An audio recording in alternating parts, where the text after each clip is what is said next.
Hallelujah, good morning. एक और समय प्रभु ने हमें दिया है कि हम मिलकर उनकी भलाइयों को याद करें, उनके वचनों पर मनन करें।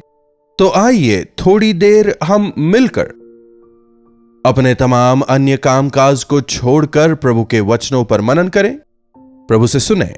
प्रार्थना। महापवित्र पिता परमेश्वर, प्रभु, हर रोज किसी न किसी दुर्घटना के विषय हम सुनते हैं।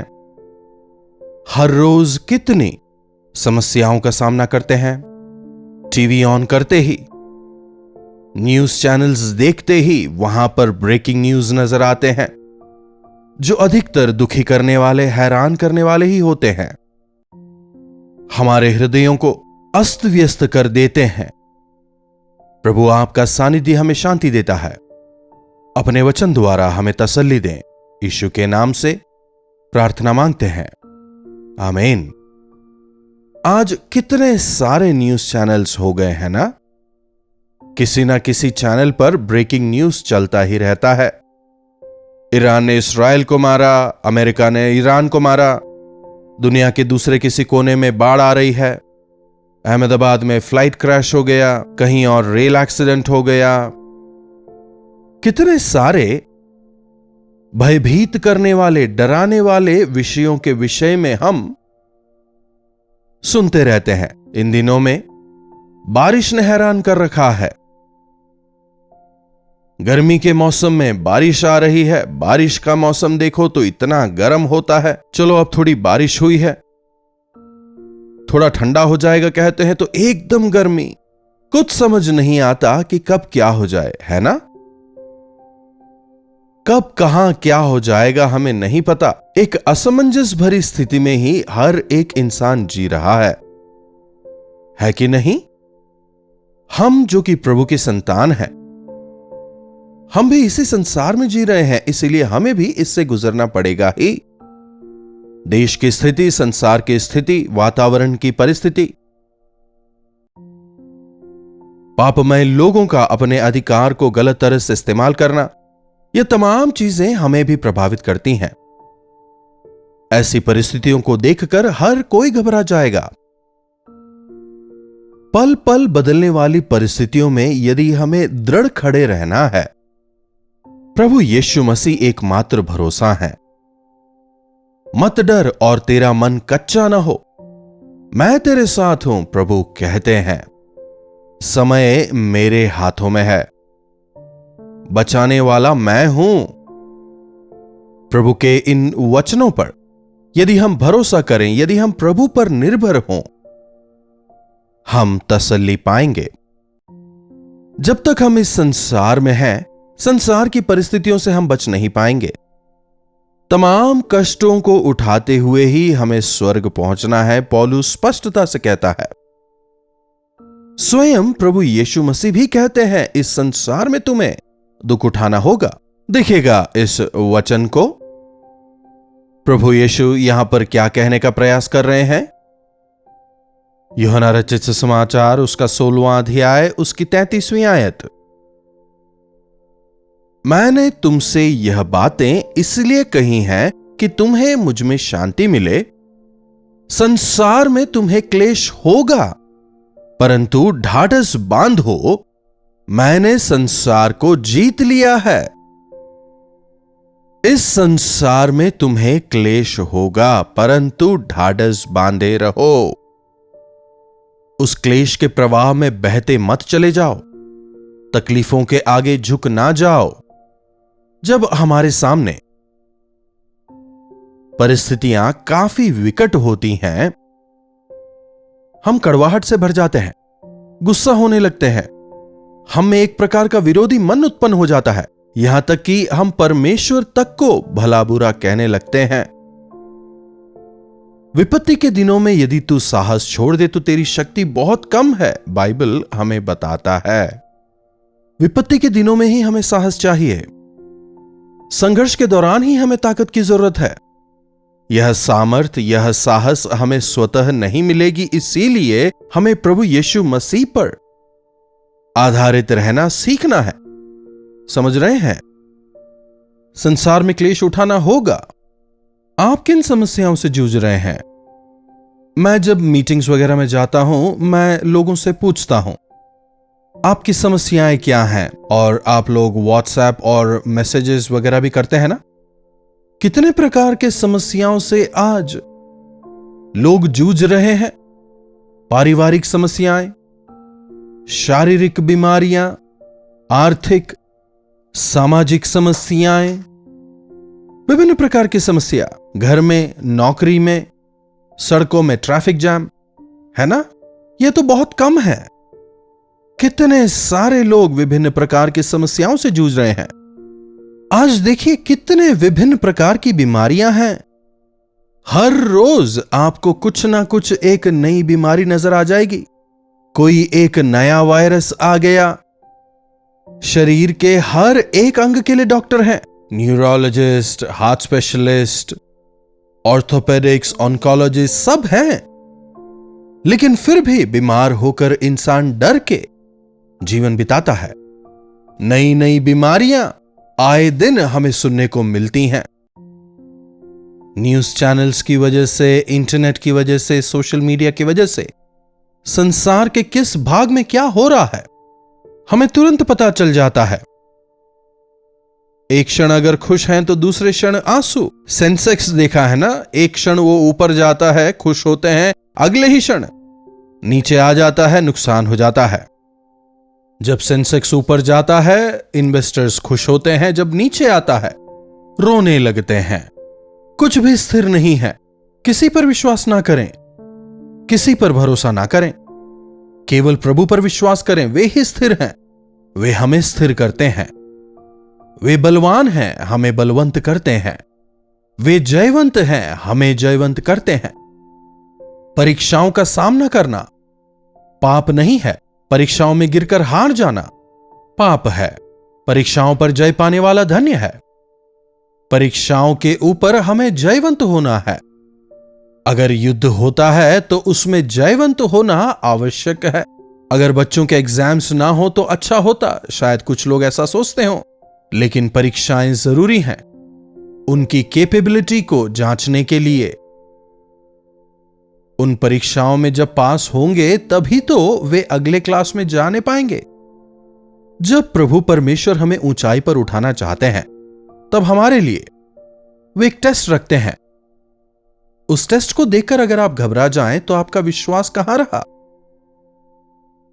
और जब हमारे अंदर विश्वास रहेगा तब हम हर परीक्षाओं में जयवंत होने पाएंगे। प्रभु कहते हैं इस संसार में तुम्हें क्लेश होगा, पर तुम ढाढ़स बांधो क्योंकि मैंने संसार को जीत लिया है। प्रभु यीशु मसीह हमारी ही तरह हर एक विषयों में परखे गए। क्या यीशु मसीह संसार में आकर एकदम आराम से, शांति से जीकर गए? जी नहीं। हमारी ही तरह जब उन्होंने शरीर और मांस में जन्म लिया तो हमारी ही तरह वे तमाम बातों में परखे गए। उन्हें भूख लगी, वे रोए, उन्हें दर्द हुआ, उन्हें अपमानित किया गया, लताड़ा गया, बदनाम किया गया, दोष लगाया गया, उन पर झूठे आरोप भी लोगों ने लगाए, लोगों ने उनके साथ भी अन्याय किया। लेकिन जब उनके सामने परीक्षाएं आईं, वे उन परीक्षाओं में गिरे नहीं। हर एक परीक्षाओं पर प्रभु यीशु विजयी हुए। हर एक दर्द को, परेशानी को, क्लेश को उन्होंने सहन किया। अंततः वे हमारे लिए क्रूस पर मारे गए। जब वे क्रूस पर से कहते हैं सब कुछ समाप्त हुआ, हे पिता अपनी आत्मा मैं आपके हाथों में सौंपता हूं, वो कोई हार नहीं थी। वे पिता से कह रहे थे पिता आपने जो जिम्मेदारी मुझे दी, तमाम कष्टों के बावजूद, तमाम क्लेशों के बावजूद, निंदाओं के बावजूद मैंने उसे पूरा किया है। संपूर्ण मनुष्य जाति के लिए उद्धार के मार्ग को जैसे आपने चाहा मैंने तैयार किया है। आई डिडंट गिव अप, मैंने बीच में छोड़ नहीं दिया। मैं क्रूस से उतर नहीं आया। जो काम, जो जिम्मेदारी आपने मुझे दी, मैंने उसे अंत तक निभाया। अब मैं अपनी आत्मा आपके हाथों में सौंपता हूं। जहां से आया वहीं लौट रहा हूं। आज वे पिता के दाहिनी ओर बैठे हुए हैं। हमें भी मृत्यु तक विश्वास योग्य रहना है। उद्धार पाने के बाद हमें अपने विश्वास की रक्षा करनी है और अंत तक हमें विश्वास योग्य रहना है। मृत्यु तक विश्वास योग्य रहा तुझे जीवन का मुकुट दिया जाएगा। देखिए, जब हम अपने जीवनों में क्लेशों का, परेशानियों का सामना करते हैं, उस दौरान हमें बदला लेने के बारे में नहीं सोचना। आंख के बदले आंख नहीं, बुराई के बदले बुराई नहीं, बल्कि बुराई को अच्छाई से हमें जीतना है। जिन्होंने हमारे साथ बुरा किया, हम भी अगर उनके साथ बुरा करें तो कोई बड़ी बात नहीं, लेकिन उन्हें क्षमा करना प्रभु ने हमें सिखाया। अगर किसी ने आपकी हानि की हो और आपने उसके साथ बदला लिया तो कोई जीत नहीं गए। लेकिन यदि आप उनकी बुराइयों को भुलाकर उन्हें क्षमा करें, वहां पर आप उनके सामने एक अच्छे मसीही का उदाहरण पेश कर रहे हैं। आज आपको क्या चीज परेशान कर रही है? आप किस चीज से आज परेशान हैं? जो चीज आपको पसंद नहीं, उसके विषय में आप इतना अधिक क्यों बात करते हैं, इतना अधिक क्यों सोचते हैं? जिन्होंने आपके साथ बुरा किया है, उनके बारे में सबको ना बताएं। पिता, इन्हें क्षमा करें, ये नहीं जानते कि ये क्या कर रहे हैं, कहकर आप उन्हें माफ कर दें। आप तसल्ली से रहने पाएंगे। जब हम दूसरों के विषय में अधिक सोचते हैं, तब हम खुद अपनी शांति खो देते हैं। हम दोषी हो जाते हैं। जिन लोगों ने यीशु मसीह के साथ बुरा किया, प्रभु यीशु उन्हें क्षमा करते हैं, जाके उनकी बुराई नहीं करते। जब हम इस संसार में जीवन बिताते हैं, हम दुखी होंगे, यहां तक कि कई बार अपने लोग ही हमें दुखी करेंगे, अपमानित करेंगे, हमें नकारेंगे, हमारा मजाक उड़ाएंगे। ऐसी परिस्थितियों के बीच यदि हम भी सामान्य इंसानों की तरह व्यवहार करने लगें, तो हम भी हमारी शांति को खो देंगे और प्रभु की दृष्टि में दोषी हो जाएंगे। सुबह उठने के साथ ही, प्रभु, आज चाहे दिन कैसा भी हो, मेरी मदद करें कि मेरी नजरें आप पर टिकी हों।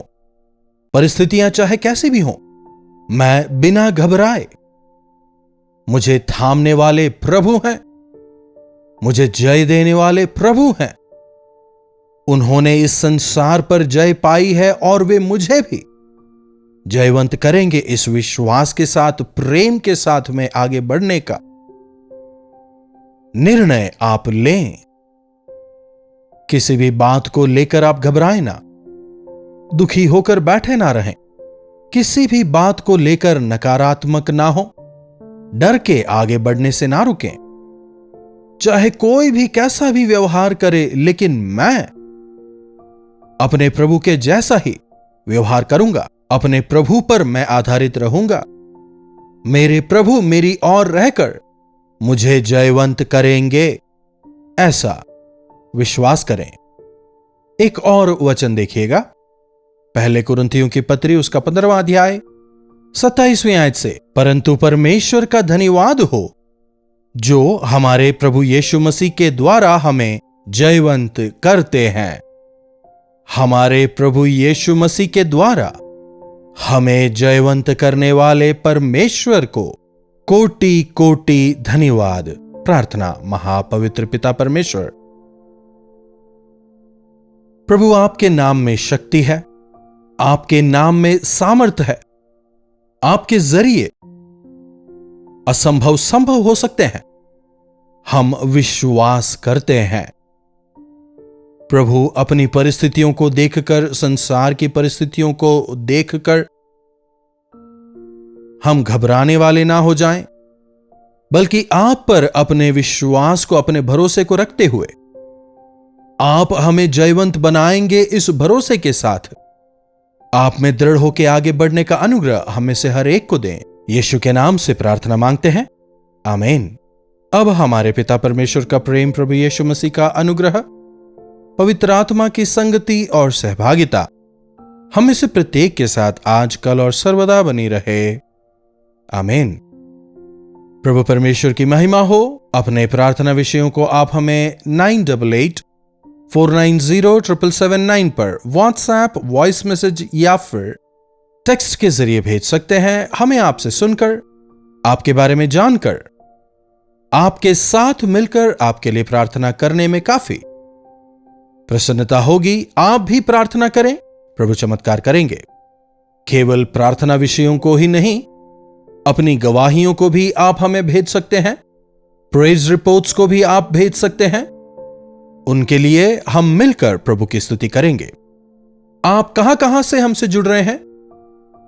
अपने और अपने शहर का नाम व्हाट्सएप के जरिए हमें अवश्य बताएं। आपके बारे में जानकर हमें प्रसन्नता होगी। यदि आप चाहते हैं कि आपके शहर में भी मीटिंग रखे जाएं, तो आप हमें बताएं, हम मिलकर प्रार्थना करेंगे। यदि प्रभु की इच्छा हुई तो फिर अवश्य हम आयोजन करेंगे। हमारे दोनों नए कार्यक्रम क्या आप जानते हैं और सच्ची घटनाएं आप जरूर देखें। आत्मिक जीवन में बढ़ते चले जाएं। इन्हीं वचनों के साथ मैं आज विदा लेना चाहूंगा। प्रभु आपको आशीष दें। कल्वरी दर्शन, ये है प्रेम के दर्शन, यीशु प्रेम के दर्शन।